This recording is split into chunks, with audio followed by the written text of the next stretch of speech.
Hey guys, sorry about not getting a video out to you yesterday. I had something family related come up that I'm not going to get into that temporarily diverted my attention. But I'm back now, and here we go once again with Yu-Gi-Oh! Reviews. Today we are beginning Volume 2 of the Yu-Gi-Oh! Manga with Duel Number 8, The Poison Man. The manga itself starts out with a brief recap of what's been going on so far, basically summarizing the characters of Yugi and the other Yugi's origin, and then giving us brief descriptions of all the other characters, which is something that I always like that they do in these collected volumes, since someone could walk into a bookstore and pick one of these up and have no idea what happened beforehand. With the episodic nature of the manga so far, this is really all the information you need to follow what happens in this volume. And since this is the first chapter of the new volume, it's only appropriate to talk about the fact that anyone familiar with the Yu-Gi-Oh! Anime will notice that the art style and the character designs are much closer now to what they will be on screen. Kazuki Takahashi's art style is finally settling into something resembling its final form. As for the chapter itself, it's actually pretty similar to the very first chapter of the manga, except that the focus is a little bit more on Jinochi than it is on Yugi this time around. Yugi, Jinochi, and Honda are hanging out, and Jinochi eyes a pair of Air Muscle shoes, which I would imagine is a play on Air Jordans. I'm not really sure. I don't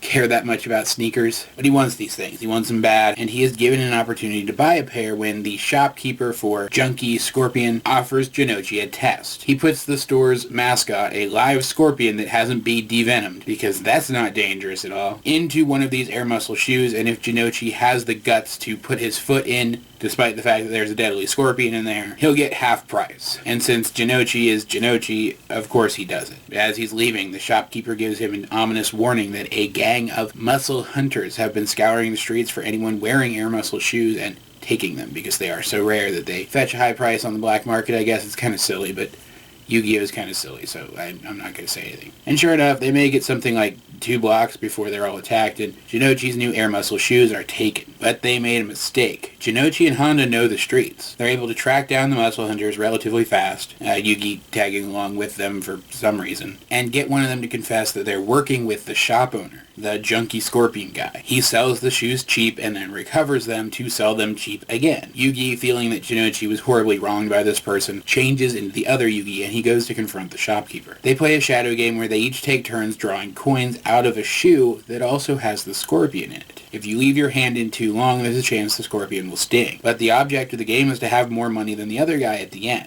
This sounds familiar for some reason. I can't quite put my finger on it. Oh, no, wait. This is the first chapter all over again. It's the same game. There's no point in pretending like it's not. Instead of a stack of bills, it's coins. Instead of a knife, it's a scorpion. And it is the shop owner's greed that gets him into trouble. He uses his own knife to stab the shoes, and then thinking that he's killed the scorpion, he reaches in, grabs all the remaining coins, but now with his fist balled up, he can't pull it back out. The scorpion is still alive and he's stunned. His greed is what did him in. And then, either because he's a dick or because he just happens to subscribe to those old-fashioned ancient Egyptian values, the other Yugi just leaves the guy there. He takes the shoes, though, and gives them to Jinochi, who loves them even though there's a giant knife mark in one of them. So I guess everything turned out well in the end. I mean, that shopkeeper was sending people out to assault people. Who knows how long it would have been before somebody fought back hard enough that they were killed. But this is by far one of the most savage things that the other Yugi does, ever, throughout the course of the entire series, really. I mean, he did set the one guy on fire, but that guy was a convicted murderer who was probably going to sexually assault his friend, so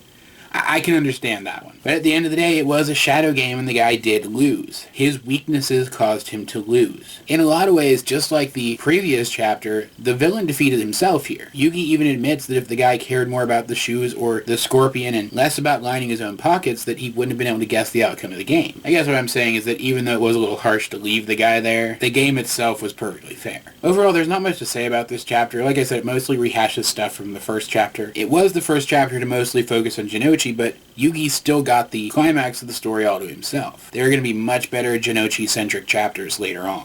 Overall, this chapter is just kind of meh, to the point that I almost want to say that this volume of the manga starts out very weak, but I can't, because the next chapter, it comes. Guys, get ready for the Blue Eyes White Dragon.